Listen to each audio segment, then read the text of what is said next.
কালাম আল্লাহর কালামের কোনো তুলনা হয় না।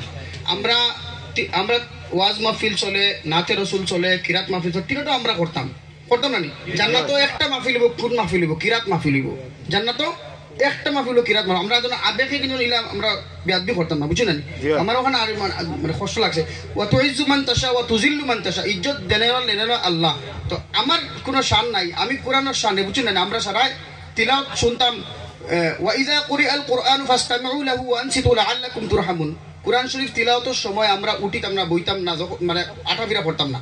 তো ইনশাআল্লাহ আশা করি আর আপনারা সব সুন্দর করে তিলাওয়াত করবা। আমি আপনারা যদি 5 মিনিট তিলাওয়াত করেন 5 মিনিট করবো, 10 মিনিট করেন 10 মিনিট করবো, 15 মিনিট করেন 15 মিনিট করবো। আপনারা যত সময় শুনতে চাইন আমি বেশ সময় শুনাইতাম না, আপনারা ইচ্ছা যত হয়। আর আমি কুরআন শরীফ এমন জায়গায় তিলাওয়াত করতে হবে যে জায়গায় যে কুরআন শরীফ শুনলে আপনার ঘুরে লাগবে, কারণ এখানে আল্লাহর কালাম।